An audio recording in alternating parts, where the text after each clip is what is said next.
ഞങ്ങൾക്കെതിരായിട്ട് കള്ളക്കേസല്ലേ ചുമത്തിയത്.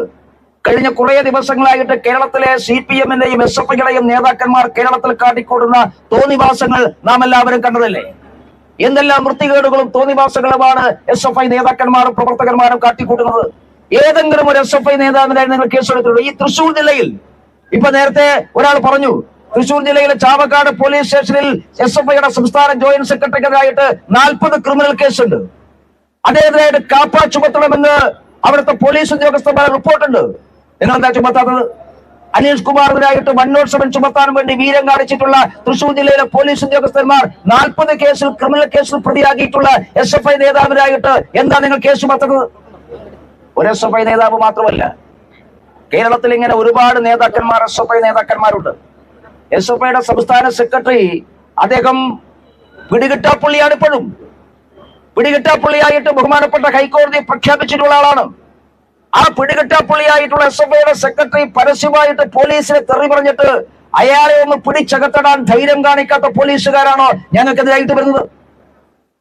നിങ്ങൾ കേസെടുക്കുകയാണെങ്കിൽ എല്ലാവർക്കും എതിരായിട്ട് എടുക്കണം. ക്രിമിനൽ കേസ് പ്രതിയായിട്ടുള്ള ആളുകൾക്കെതിരായിട്ട് എടുക്കണം.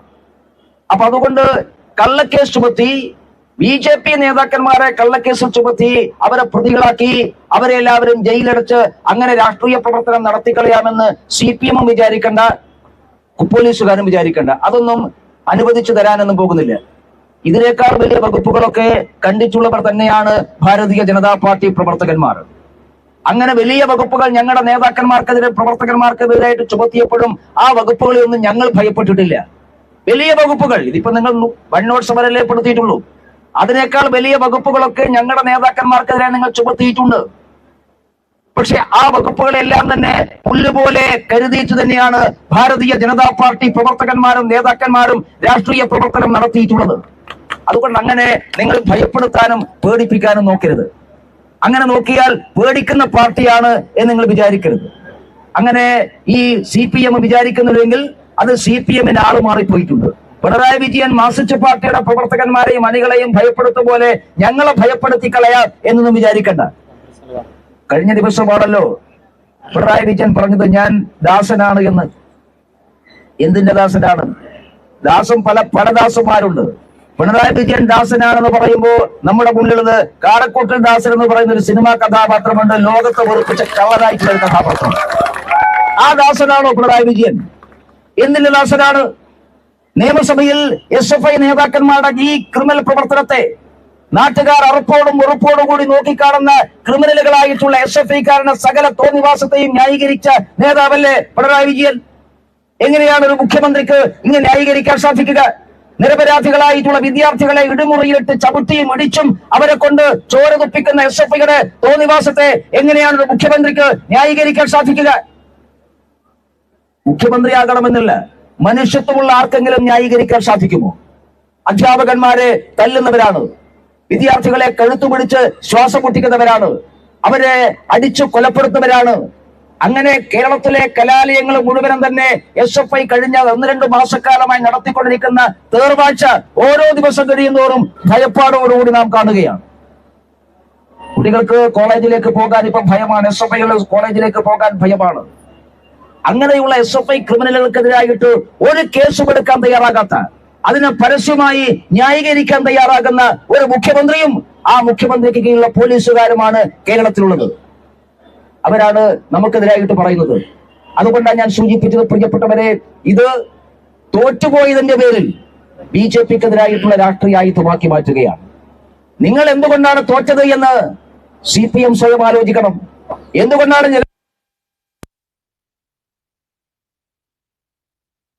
കാര്യം? ഞങ്ങൾ ജനങ്ങളോട് കാര്യങ്ങൾ പറഞ്ഞു. നിങ്ങളെ ജനങ്ങൾക്ക് വിശ്വാസമില്ല. നിങ്ങൾ പറയുന്ന കള്ളമാണ് ഞങ്ങൾക്കറിയാം. ജനം നിങ്ങളെ കാണുമ്പോൾ ഭയപ്പെടുന്നു. ആ ഭയപ്പാടിന്റെ അന്തരീക്ഷത്തിൽ നിങ്ങൾക്കെതിരായിട്ടുള്ള രാഷ്ട്രീയ പോരാട്ടം സംഘടിപ്പിച്ചതാണോ KK അനീഷ് കുമാർ ചെയ്ത തെറ്റ്? മണ്ഡലത്തിൽ BJP ജയിക്കുമെന്ന് CPM സ്വപ്നത്തിൽ പോലും കരുതിയിട്ടില്ല. അതുകൊണ്ടാണല്ലോ ആവർത്തിച്ച് CPM പറഞ്ഞത് ജയിക്കാൻ വേണ്ടി പോകുന്നില്ല എന്ന്. ഒരു കൊല്ലം മുമ്പ് ഈ തൃശൂർ പാർലമെന്റ് മണ്ഡലത്തിൽ ദേശീയ ജനാധിപത്യ സഖ്യമാണ് വിജയിക്കാൻ വേണ്ടി പോകുന്നതെന്ന് ഈ മൈതാനിയിൽ വെച്ച് BJP പ്രവർത്തകന്മാരെ സാക്ഷി നിർത്തി പറഞ്ഞ നേതാവാണ് KK അനീഷ് കുമാർ. ഒരു കൊല്ലത്തിനിപ്പുറത്ത് ആ കാര്യം സത്യമാകുമ്പോ നിങ്ങൾക്ക് ആ ചെറുപ്പക്കാരന് ഭയമുണ്ടാകും, നിങ്ങൾക്ക് ആ ജില്ലാ പ്രസിഡന്റ് ഭയമുണ്ടാകും. ആ ഭയത്തിൽ നിന്നാണ് നിങ്ങളിത് ഈ കള്ളക്കേസെടുക്കുന്നത്.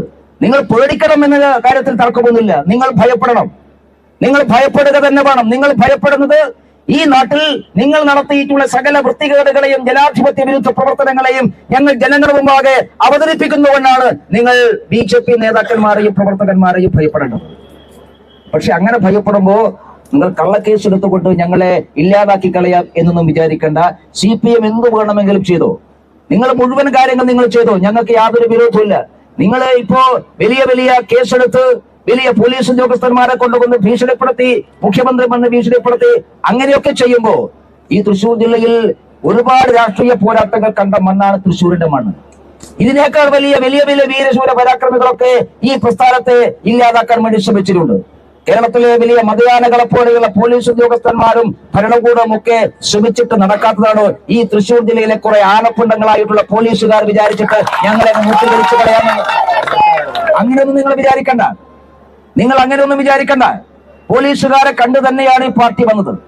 ഞങ്ങൾക്ക് കേരളത്തിൽ ഇന്നേവരെ ഭരണം കിട്ടിയിട്ടൊന്നുമില്ലല്ലോ. ഒരു ആഭ്യന്തരമന്ത്രിയൊന്നും ഞങ്ങൾ ഇന്നേവരെ കേരളത്തിൽ കണ്ടിട്ടില്ല. ഞങ്ങൾ കേരളത്തിൽ പോലീസുകാരെ കണ്ടു തന്നെയാണ്, നിങ്ങളോട് ഗുസ്തി പിടിച്ചിട്ട് തന്നെയാണ് ഞങ്ങൾ ഇതുവരെ എത്തിയിട്ടത്. ആ ഗുസ്തി പിടിക്കുന്നത് നിങ്ങളെ തോൽപ്പിക്കാനല്ല, നിങ്ങളെ ഇതിനയക്കുന്നവരെ തോൽപ്പിക്കാനാണ്.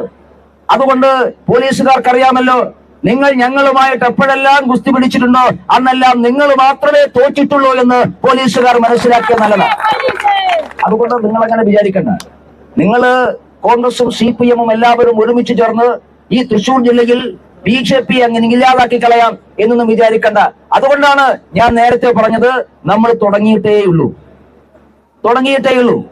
കഴിഞ്ഞ പാർലമെന്റ് തെരഞ്ഞെടുപ്പിൽ നാം ആരംഭിച്ചിട്ടേയുള്ളൂ. ആരംഭിക്കുമ്പോൾ തന്നെ CPM-കാർക്കും കോൺഗ്രസുകാർക്ക് ഇങ്ങനെ വേവലാതിയെങ്കിൽ 2025-ഉം 2026-ഉം കഴിയുമ്പോൾ നിങ്ങൾ എന്ത് ചെയ്യും? അറബിക്കടൽ ചാടിച്ചാകേണ്ടി വരും നിങ്ങൾ എല്ലാവരും. നിങ്ങൾ എന്ത് ചെയ്യും? ഞങ്ങൾ തുടങ്ങിയിട്ടേയുള്ളൂ. അതുകൊണ്ടാണ് ഞാൻ പറഞ്ഞത്, നിങ്ങൾ KK അനീഷ് കുമാറിനെ പേടിപ്പിക്കേണ്ട. അതേ അനീഷ് കുമാർ തന്നെ ഈ ജില്ലയിൽ കോർപ്പറേഷൻ തെരഞ്ഞെടുപ്പിലും നിയമസഭാ തെരഞ്ഞെടുപ്പിലും നേതൃത്വം കൊടുക്കും. ഞങ്ങൾ ജയിക്കും. ഈ തൃശ്ശൂർ ജില്ല BJP 107 കേസെടുത്തുകൊണ്ട് പേടിപ്പിച്ചിട്ട് കാര്യമൊന്നുമില്ല. പ്രിയപ്പെട്ടവരെ, ഞാൻ ദീർഘിപ്പിക്കണമെന്ന് ആഗ്രഹിക്കുന്നില്ല. കേരളം ഈ CPM-ന്റെ ജനവിരുദ്ധമായിട്ടുള്ള പ്രവർത്തനങ്ങൾ കൊണ്ട്, ഈ ഭരണകൂടത്തിന്റെ ജനാധിപത്യ വിരുദ്ധമായ പ്രവർത്തനങ്ങൾ കൊണ്ട് അസഹനീയമായി മാറുകയാണ്. ജനങ്ങൾക്ക് ജീവിക്കാൻ സാധിക്കാത്ത സാഹചര്യം ഉണ്ടാവുകയാണ്. എല്ലാ ക്രിമിനലുകളും അഴിഞ്ഞാടുകയാണ്. സകല ക്രിമിനലുകളെയും സഹായിക്കുകയാണ് CPM. മാർക്സിസ്റ്റ് പാർട്ടി നേതാക്കന്മാർ തന്നെ അത് പുറത്തു പറയുന്നുണ്ടല്ലോ. അതുകൊണ്ടാണല്ലോ ഒരു രാജിവെച്ച DYFI നേതാവ് കള്ളക്കടത്തുകാരുമായിട്ടുള്ള CPM-ന്റെ ബന്ധത്തെ കുറിച്ച് പറയുന്നത്. അങ്ങനെ പറഞ്ഞപ്പോ ഒരാളും അതിനെതിരായിട്ട് പ്രതികരിക്കാൻ തയ്യാറായില്ലല്ലോ. CPM-ന്റെ പ്രമുഖനായിട്ടുള്ള ഒരു നേതാവിന് കള്ളക്കടത്ത് സംഘവുമായി ബന്ധമുണ്ട്, P ജയരാജന് കള്ളക്കടത്ത് സംഘവുമായി ബന്ധമുണ്ട് എന്ന് തലേ ദിവസം വരെ DYFI-കാരനായ ഒരു നേതാവ് പരസ്യമായി പറയുമ്പോ P ജയരാജൻ എന്ന് പറഞ്ഞ മറുപടി മൗനം വിദ്വാനും ഭൂഷണമെന്ന. ഏത് വിദ്വാനും? മൗനം വിദ്വാനും ഭാഷ മാത്രമല്ല, പമ്പര ബുദ്ധിക്കും ഭൂഷണമാണ് എന്നുള്ളതാണ് സത്യം. ആരാ വിദ്വാൻ? എന്താണ് സത്യം പറയാത്തത്? എന്തിനാണ് കള്ളക്കടത്ത് സംഘവുമായി CPM-ന് ബന്ധം? എന്തിനാണ് ഈ ലഹരി മാഫിയുമായിട്ട് SFI-ക്ക് ബന്ധം? ഇവരെല്ലാവരും SFI-കാരാണെങ്കിൽ കഞ്ചാവ് വിൽപ്പന, DYFI-കാരാണെങ്കിൽ പെൺവാണിഭം, CPM ആണെങ്കിൽ സ്വർണം പൊട്ടിക്കല്, ഇങ്ങനെ എല്ലാ ക്രിമിനൽ കുറ്റകൃത്യങ്ങളുടെയും എല്ലാ സാമൂഹിക വിരുദ്ധ പ്രവർത്തനങ്ങളുടെയും അതിന്റെ കേന്ദ്രമായിട്ട് CPM എന്ന് പറയുന്ന പാർട്ടി മാറുകയാണ്. അതാണ് ഞങ്ങൾ ജനങ്ങളോട് പറയുന്നത്. ജനങ്ങൾക്കത് വിശ്വാസമുണ്ട്. അതുകൊണ്ടല്ലേ CPM-ന്റെ പരമ്പരാഗതമായ ശക്തി കേന്ദ്രങ്ങളെല്ലാം 10,000-കണക്കിന് ആളുകള് BJP-ക്ക് വോട്ട് ചെയ്തത്. തൃശ്ശൂർ ജില്ലയിൽ ഞങ്ങൾ ജയിച്ചത് CPM-ന്റെ വോട്ടുണ്ട്, കോൺഗ്രസിന്റെ വോട്ടുണ്ട്. കോൺഗ്രസിന്റെയും CPM-ന്റെയും വോട്ട് കൊണ്ട് തന്നെയാണ് ഞങ്ങൾ ജയിച്ചത്. ഇവിടുത്തെ UDF-ന്റെ സ്ഥാനാർത്ഥി പറഞ്ഞത് വോട്ടെണ്ണുന്ന ദിവസം 8 മണിയാകുമ്പോ നമ്മളെ അക്കൗണ്ട് പൂട്ടിപ്പോകുമെന്നാണ്. പക്ഷേ പാവം അദ്ദേഹത്തിന്റെ പാർട്ടിയിലെ അക്കൗണ്ടല്ല, ജീവിതത്തിലെ അക്കൗണ്ടേ പൂട്ടിപ്പോയിട്ട് എങ്ങോട്ട് പോകണമെന്നറിയാതെ തെക്കുവടക്ക് നടക്കുകയാണ്. അദ്ദേഹം പറഞ്ഞു, ഞാൻ രാഷ്ട്രീയ പ്രവർത്തനം അവസാനിപ്പിക്കുന്ന ആദ്യം. സാധാരണ ഒരു ഏത് പാർട്ടിയിലും ഒരാൾ രാഷ്ട്രീയ പ്രവർത്തനം അവസാനിപ്പിക്കുമെന്ന് പറഞ്ഞാൽ എല്ലാ പാർട്ടി നേതാക്കന്മാരും പാർട്ടി പ്രവർത്തകന്മാർക്കും അദ്ദേഹത്തോടൊരു സിമ്പതി ഉണ്ടാകും. എന്നിട്ട് അയ്യോ വെക്കല്ലേ, അവസാനിപ്പിക്കല്ലേ, അയ്യോ അച്ഛാ പോകല്ലേ എന്ന് പറഞ്ഞ് പിന്നാലെ പോകും. പക്ഷെ നിങ്ങൾ ആലോചിച്ചത് കെ മുരളീധരൻ രാഷ്ട്രീയ പ്രവർത്തനം നടത്തി എന്ന് പറഞ്ഞപ്പോ ആഹ്ലാദിച്ചവരാണ് തൃശ്ശൂരിലെ കോൺഗ്രസ്സുകാര്, കേരളത്തിലെ കോൺഗ്രസ്സുകാർ. അങ്ങനെ രാഷ്ട്രീയ പ്രവർത്തനം ഇപ്പോ UDF-ന്റെ സ്ഥാനാർത്ഥിയാണ് രാഷ്ട്രീയ പ്രവർത്തനം അവസാനിപ്പിച്ചതെങ്കിൽ ഈ തൃശ്ശൂർ ജില്ലയിൽ അങ്ങനെ ഒരുപാട് രാഷ്ട്രീയ ഭിക്ഷാന്തേഹികളായിട്ടുള്ള കോൺഗ്രസിന്റെയും CPM-ന്റെയും നേതാക്കന്മാര് രാഷ്ട്രീയ പ്രവർത്തനം അവസാനിപ്പിക്കേണ്ടി വരും. അതിന്റെ വേവലാതി കൊണ്ട് ആണ് നിങ്ങൾ കേസെടുക്കുന്നെങ്കിൽ നിങ്ങൾ കേസെടുക്കുകയുള്ളൂ, ഞങ്ങൾ ഈ പ്രവർത്തനമായി മുമ്പോട്ട് പോകും. ഞാൻ ബഹുമാനപ്പെട്ട പോലീസ് ഉദ്യോഗസ്ഥന്മാരോട് പറയുന്നത്, ഞങ്ങൾക്ക് നിങ്ങളുമായിട്ട് ശാഠ്യവും ശണ്ഠിയൊന്നുമില്ല. നിങ്ങൾ നിയമമനുസരിച്ച് പ്രവർത്തിക്കണം. നിയമമനുസരിച്ച് പ്രവർത്തിച്ചാൽ നിയമവിധേയമായി പ്രവർത്തിക്കുന്ന പാർട്ടിയാണ് ഭാരതീയ ജനതാ പാർട്ടി. ഞങ്ങൾ കേരളത്തിൽ ഒരു പോലീസുകാരെയും ആക്രമിച്ചിട്ടൊന്നുമില്ല. ഞങ്ങൾക്കെതിരായിട്ട് കള്ളക്കേസെടുത്തിലുള്ള ഒരുപാട് പോലീസ് ഉദ്യോഗസ്ഥന്മാർ കേരളത്തിലുണ്ട്. നിങ്ങൾക്ക് ചരിത്രം അറിയാലോ. ഒരാളെയും ഞങ്ങൾ ദ്രോഹിച്ചിട്ടില്ല, ഒരാളെയും ഞങ്ങൾ ആക്രമിച്ചിട്ടില്ല, ഒരാളെയും ഞങ്ങൾ ശാരീരികമായി എന്തെങ്കിലും ചെയ്തിട്ടില്ല. അത് ഞങ്ങളുടെ മര്യാദയാണ്. നിങ്ങൾ ആക്രമിച്ചത് കോൺഗ്രസ്സുകാരും CPM-കാരുമാണ്. നമ്മൾ പോലീസ് ഉദ്യോഗസ്ഥന്മാർക്കെതിരായിട്ട് അങ്ങനെ എന്തെങ്കിലും ചെയ്യണമെന്ന് ആഗ്രഹിക്കുന്ന പാർട്ടിയല്ല. നിങ്ങളെക്കാൾ വലിയ വലിയ പോലീസ് ഉദ്യോഗസ്ഥരും പരിശ്രമിച്ചപ്പോഴും നമ്മളൊന്നും ചെയ്തിട്ടില്ല എന്ന് വെച്ച് നിങ്ങൾ കാണിക്കുന്ന എന്ത് തോന്നിവാസത്തിനും ഞങ്ങൾ നിന്ന് തകരുമെന്ന് പോലീസ് ഉദ്യോഗസ്ഥന്മാർ വിചാരിക്കരുത്. ഇപ്പോ മുഖ്യമന്ത്രി കേരളത്തിൽ നിയമസഭയിൽ പറഞ്ഞല്ലോ, രക്ഷാപ്രവർത്തനം ഞങ്ങൾ തുടരുമെന്ന്. ബഹുമാനപ്പെട്ട മുഖ്യമന്ത്രി മനസ്സിലാക്കേണ്ടത് രക്ഷാപ്രവർത്തനം എന്നുള്ളത് CPM-കാർക്ക് മാത്രമല്ല, ഞങ്ങൾക്കും ചില രക്ഷാപ്രവർത്തനമുണ്ട്. ആ രക്ഷാപ്രവർത്തനം ഞങ്ങൾ തടയാൻ ഞങ്ങൾ മുതിർന്നാൽ പോലീസുകാരും പുറത്തിറങ്ങില്ല, മന്ത്രിമാരും പുറത്തിറങ്ങില്ല. അത്തരം രക്ഷാപ്രവർത്തനം നടത്താൻ BJP-യെ പ്രേരിപ്പിക്കരുത് എന്ന് ബഹുമാനപ്പെട്ട പോലീസ് ഉദ്യോഗസ്ഥന്മാരോട് ഞങ്ങൾ പറയുക. അതുകൊണ്ട് മര്യാദക്കാണെങ്കിൽ മര്യാദക്ക്, ഞാൻ പോലീസ് ഉദ്യോഗസ്ഥന്മാരോടും പറയുന്നതാണ്, മര്യാദക്കാണെങ്കിൽ മര്യാദക്ക്, നിയമവിധേയമായാണ് നിയമവിധേയം.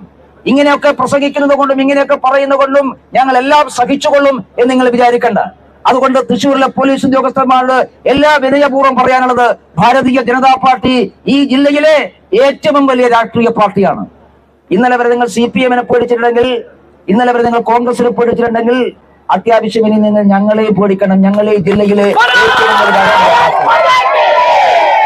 ഞങ്ങൾ പറഞ്ഞാൽ, ഭാരതീയ ജനതാ പാർട്ടി നേതൃത്വം ആഗ്രഹിച്ചാൽ ഈ ജില്ലയിലെ 10,000-കണക്കിന് പാർട്ടി പ്രവർത്തകന്മാർ റോട്ടിലിറങ്ങിയാൽ എന്റെ പോലീസ് നിങ്ങൾ ഈ തൃശ്ശൂർ ജില്ല വിട്ട് പുറത്തു പോകേണ്ടി വരും. അതിനെ ശ്രദ്ധയെ സാധിക്കുള്ളൂ. അതുകൊണ്ട് അത്തരമൊരു സാഹചര്യം ഞങ്ങളേക്ക് ഉണ്ടാക്കരുത്. ഞങ്ങൾ ജനാധിപത്യപരമായി ഈ മാർച്ചിലൂടെ നിങ്ങളോട് പറയുന്നത്, നിങ്ങൾ ഈ കള്ളക്കേസ് പിൻവലിക്കണം. ആർക്ക് വേണ്ടിയാണ് ഈ കള്ളക്കേസ് എടുത്തത് എന്ന് പറയാൻ തയ്യാറാവണം.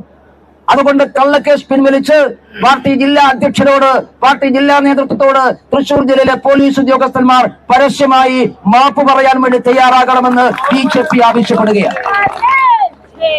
മാത്രമല്ല, ഇങ്ങനെ കള്ളക്കേസ് ചുമത്താൻ നേതൃത്വം കൊടുത്തിട്ടുള്ള പോലീസ് ഉദ്യോഗസ്ഥന്മാർക്കെതിരായി നടപടി സ്വീകരിക്കണം. ആരോ ഉണ്ടല്ലോ ഇതിന്റെ പുറകിൽ. അല്ലാതെ ഒരു സുപ്രഭാതത്തിൽ സ്വമേധയ ഈ വകുപ്പൊന്നും വരില്ലല്ലോ. ഏതോ ഒരു പോലീസ് ഉദ്യോഗസ്ഥരുടെ പറകിൽ. ആ പോലീസ് ഉദ്യോഗസ്ഥൻ ആരാണ് എന്ന് കണ്ടെത്തി നടപടി നിങ്ങളെടുത്താൽ അത്രയും നല്ലത്.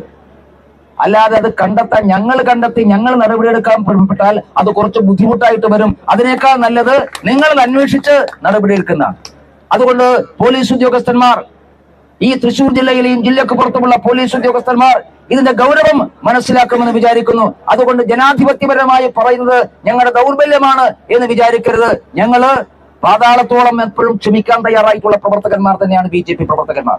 അതുകൊണ്ടാണ് കേരളത്തിൽ ഒരു പോലീസ് സ്റ്റേഷനും നാം ആക്രമിക്കാത്തത്, ഒരു പോലീസ് ഉദ്യോഗസ്ഥന്മാരെയും നാം ആക്രമിക്കാത്തത്. നമ്മളെ പട്ടികളെ പോലെ തല്ലിച്ചതച്ചുള്ള പോലീസ് ഉദ്യോഗസ്ഥന്മാരോടും നാം സ്റ്റേഷനിൽ പോയി ബഹുമാനപൂർവ്വം സംസാരിക്കുന്നത് നിയമത്തെയും ജനാധിപത്യത്തെയും മാനിക്കുന്നുകൊണ്ടാണ്. പക്ഷെ അത് ദൗർബല്യമാണ് എന്ന് വിചാരിക്കരുത്. അതുകൊണ്ട് തൃശ്ശൂരിലെ ബഹുമാനപ്പെട്ട പോലീസ് ഉദ്യോഗസ്ഥന്മാരോട് പറയാൻ ഞങ്ങൾ ആഗ്രഹിക്കുന്നത്, ഇന്ന് ഈ മാർച്ച് സമാധാനപരമാണ്, ജനാധിപത്യപരമാണ്. അങ്ങനെ എല്ലാ കാലത്തും സമാധാനവും ജനാധിപത്യവും ഉണ്ടാകും. നിങ്ങൾ 4 ഈ വലിച്ചു കെട്ടിക്കഴിഞ്ഞാൽ അതിനിപ്പുറത്ത് നല്ല കുട്ടികളെ പോലെ റോട്ടിൽ ഇരുന്നുപോലും എല്ലാ കാലത്തും എന്ന് പോലീസ് ഉദ്യോഗസ്ഥന്മാർ വിചാരിക്കരുത്. അത്തരമൊരു സാഹചര്യം ഒന്നും ഉണ്ടാകാൻ വേണ്ടി പോകുന്നില്ല. അതുകൊണ്ട് പോലീസ് ഉദ്യോഗസ്ഥർ മനസ്സിലാക്കുക, പാതാളത്തോളം താഴാൻ BJP പ്രവർത്തകന്മാരും നേതാക്കന്മാരും തയ്യാറാണ്. പക്ഷെ പ്രിയപ്പെട്ടവരെ, പാതാളത്തോളം താഴുന്നതോടൊപ്പം ആകാശത്തോളം ഉയരാനും ഈ ജില്ലയിലെ പാർട്ടി അത് അത്തരം സാഹചര്യം ഉണ്ടാക്കരുത് എന്ന് മാത്രം സൂചിപ്പിച്ചുകൊണ്ട് ഈ മാർച്ചിൽ പങ്കെടുത്ത എല്ലാവരെയും അഭിവാദ്യം ചെയ്തുകൊണ്ട് ഞാൻ ഈ മാർച്ച് ഔപചാരികമായി ഉദ്ഘാടനം ചെയ്യുന്നു. നമസ്കാരം. വന്ദേ മാതരം. ഭാരത് മാതാ കി ജയ്.